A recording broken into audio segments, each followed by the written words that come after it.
Oh, the mic is too close to the speaker. Thank you. Okay, that concludes our March for Medicare for All Detroit edition for today. A special thanks shout out to Shelley for Shelley for actually being one of the lead organizers for this march as well. We want to thank all the volunteers for help setting up, as well as many of the different patrons who showed up to solidarity to march for Medicare for All today. I was the one recording the entire thing. I'll be uploaded pretty soon different clips from Dr. Victoria Dooley to Rome to the Green Party gubernatorial candidates, and also the Lieutenant General. That'll be up pretty soon. And yeah, this will be concluding our stream. Any questions for you guys? We're going to answer. They're streaming right now. Let's see if there are any questions. Yeah, hashtag Force to Vote. That's a pretty big theme that's been surrounded throughout the entire audience and those who are here as well. You gotta stand up. You gotta stand up. You gotta fight. You gotta force these politicians to do something they don't want to do. And we gotta fight for healthcare.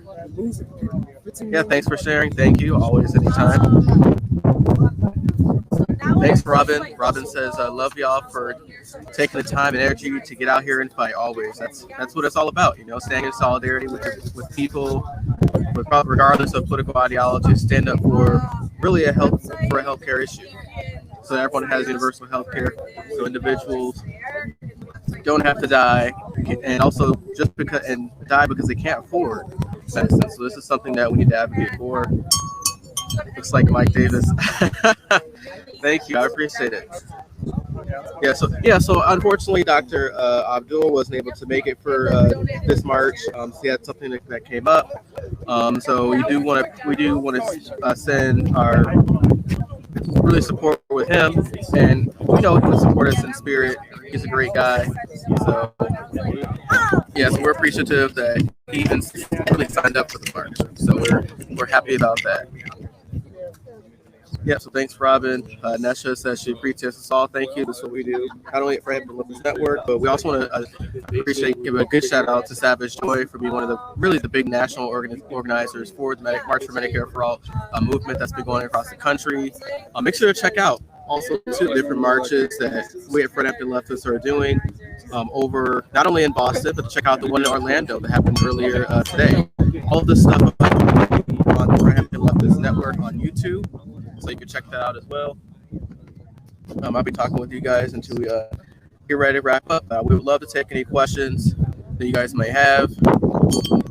So, yeah, that's all that we're doing. Thanks for fighting for us. Oh, of course. Fight for someone you don't know. That's always the biggest thing. You gave a great speech, by the way. I appreciate it. Says any links for us to donate to today. You could do it through, if you wanted to donate today. Where's Shelley? Can I these are on the floor. Yep. Doesn't seem like the right spot. Okay. Let me ask real quick. Where's Shelley? Shelley's right there. Where? Right there. Oh, Shelley, I need you for a second.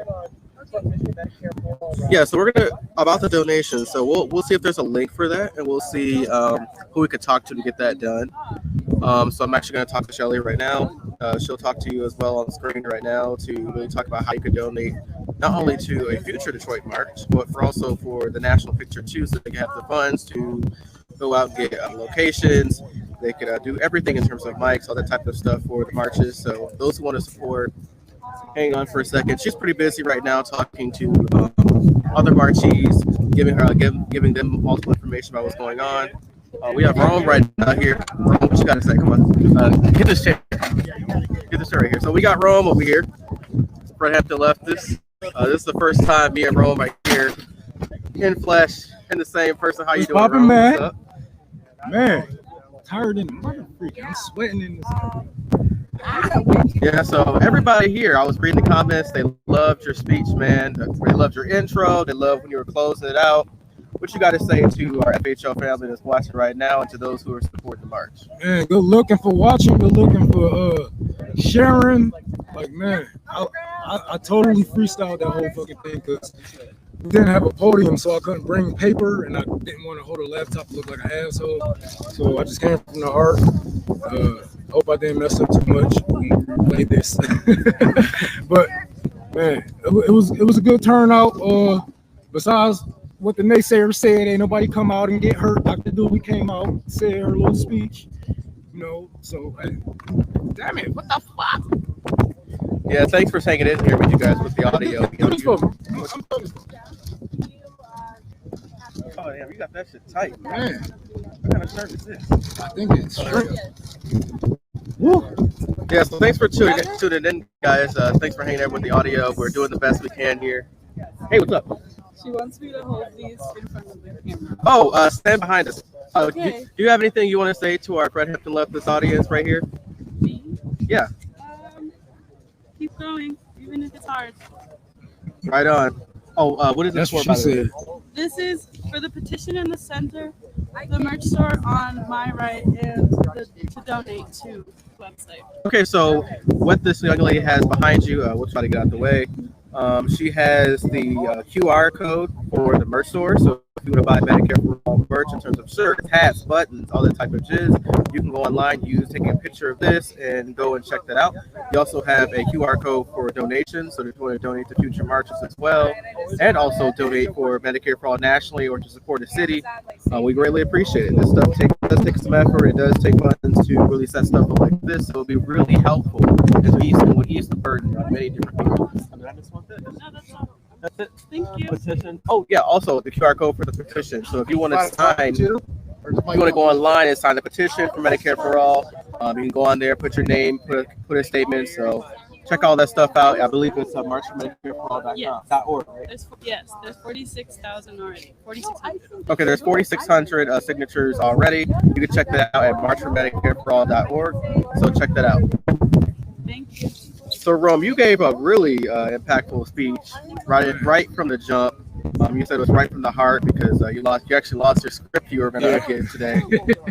So, like for me watching, I was doing the tech behind the scenes. I didn't really get much to say anything, but I was glad that I was here to help out. When I was a young baby, my mom was having me. Especially when you're a black woman that's pregnant in the hospital industry, they pretend like you don't have pain. They don't listen to you when you're struggling. And so right when I was born, 2 weeks into when I was born, I've had an abdominal obstruction, intestinal blockage. And what that means in my small intestines is that it was in a knot. So anytime I would eat food, it would digest, it would just throw back up. I would never receive nutrients. That's why still to this day, I'm short. I'm blessed to be as tall as I am, but it really stunted my growth in that area. And before the doctors even knew what was wrong with me, they just thought, oh, just keep feeding him. He's throwing up. It's nothing. There's nothing wrong. But my mom was pushing the nurses and the doctors because the doctors, unless you force them and make a ruckus in the hospital, they won't actually cover you. Like their whole objective is to profitize off you with the healthcare system, especially with the hospital industry. They're a for-profit industry, especially since I went to a Catholic hospital. They're a black woman in a Catholic hospital. So it's rough there. So long story short, she had to make a huge ruckus inside the actual place, and she made that ruckus, and I was able to get surgery. I was able to get the type of coverage I needed and get surgery. I had to go to my hospital in Detroit to get that surgery made. And when they opened me up, they took my appendix out. I had to get my pancreas rearranged on the inside because it was forming separately. It wasn't forming the correct way. And I had to get my intestines detached and reattached so they would form correctly. And still to this day, I have a mesh inside of me keeping everything inside. And the doctors I've had told me that I can't be overweight. I can't be overweight for the rest of my life because they don't know the type of effects that could have on me in that sensitive area of my body. And so why did I give this story?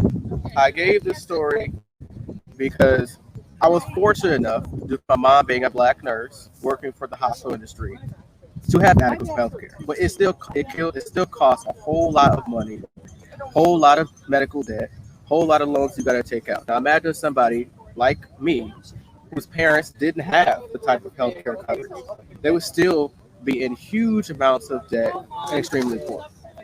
So it's essential that we fight for Medicare for all. And really, I believe my mama just got out of debt for my brother because, like, when she was the first child, she was having all types of complications, and they just didn't believe her. So he was born preemie, but he was like real preemie, like his fingers were stuck together. I think 2 of his toes were stuck together, and it was just a lot of problems. You know what I'm saying? Him growing up, like he did get tall, but he had a lot of problems. Back problems. Now he has diabetes. He has seizures and all kind of stuff. So, like I said earlier, if you feel like you're being mistreated, you better go get some help. Go get some real help. Go find someone who has your best interest at heart, because a lot of people just get these jobs because they're jobs, and it's just like any other police officer. I'm just doing my job, man. That's how these doctors feel, and they answer to these insurance companies that practice medicine. So don't, don't feel like you stuck with a doctor just because this is the best doctor in this area. No. Yeah, and still to this day, many black families like mine, being so poor, not having the type of insurance you would need. What's the famous talk that parents always give their kids? If I get cancer, if I get diabetes, and I get septic shock, and I go into a coma, don't spend money on me. Just let me go. Just let me go. You get that conversation all the time because they're saying any type of money I have left in terms of my retirement, in terms of my pension, I want that to go for you, for your generation. Well, so let me go. We shouldn't have the type of situation in America where parents have to have those talks with your kids. And it's prominent in black families. My own grandfather worked his entire fucking life. Had a store in the 70s in Detroit, famous supermarket. Worked his entire life, and then when he got 60 years old, broke his toe working. Never retired. Worked to the day he died, except when he got sick, he had to quit. Broke his toe. Didn't tell anybody because when you're one of them strong men back then, you don't believe in going to the hospital. You don't believe in going to the doctor. You think your body you think your body is just gonna heal right. And he was a smoker. Smoked for 40 years. He hated going to the hospital, so got gout in his foot, and things don't heal right when you smoke. That's why to this day I don't smoke as my grandfather. So don't smoke. Smoking is bad. So he got a little bit better back around 2009, and I believe the night before he died, he talked to my entire family, said, "Hey, y'all don't gotta do nothing for me anymore." And during that time, you think, "Oh, you crazy, man, shut the hell up. You're gonna be here, you just bullshitting." Very next morning, he died in my sister's bedroom Sunday morning. So I believe that, and this is just one of many stories, and I believe that if we had a better healthcare system in America, not just fighting for Medicare for all, but also for a national healthcare system in America, there wouldn't be much worries for poor people and for people of color about going to the hospital. They don't have to worry about the co-pays, the deductibles, the premiums. They don't have to feel nervous by going to the hospital or to get a checkup.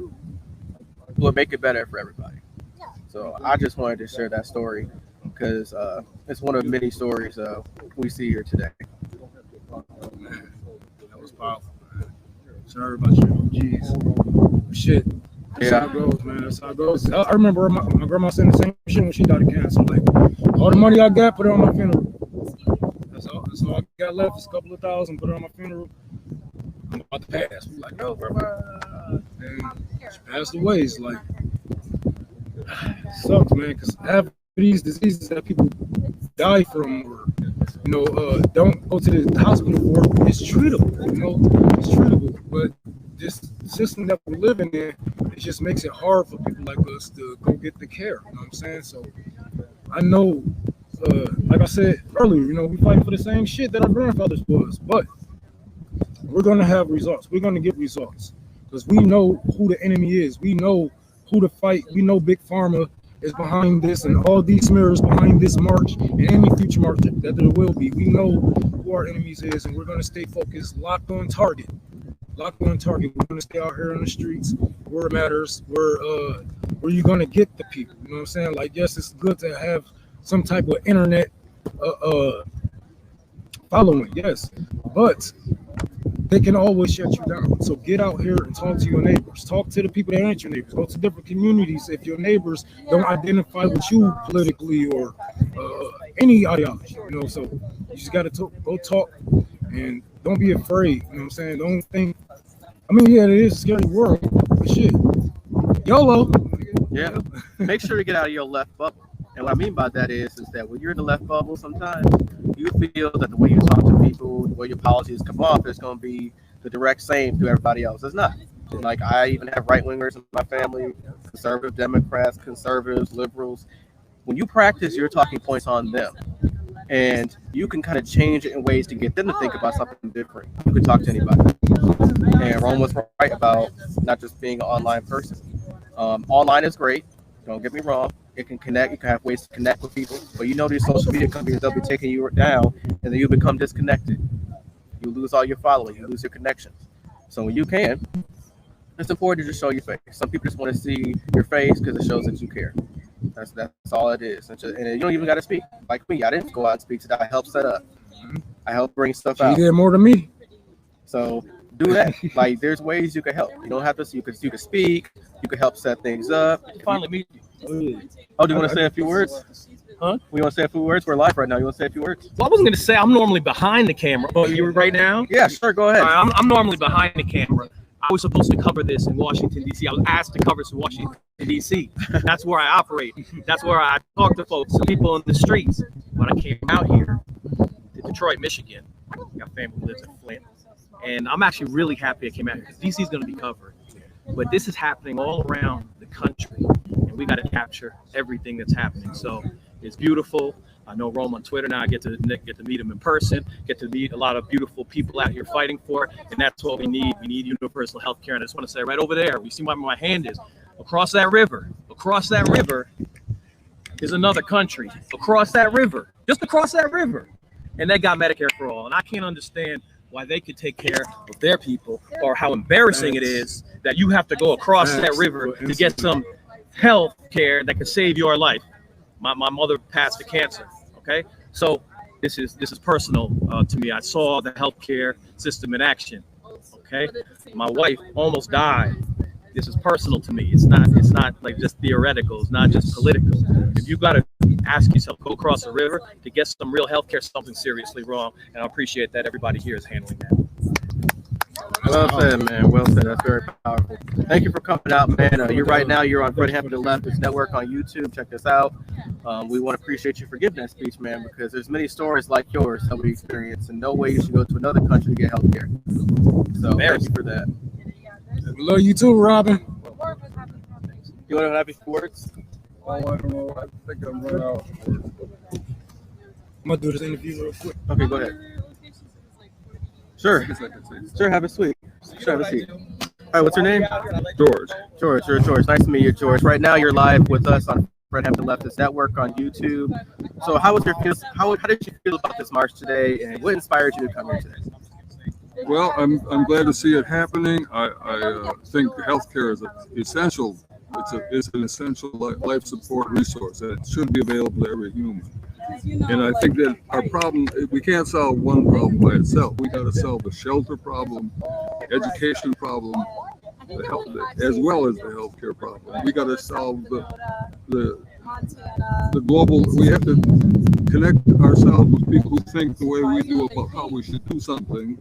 We know that they live all over this planet, and I think we can use the internet to get to know each other and to help to form a strategy that's going to work.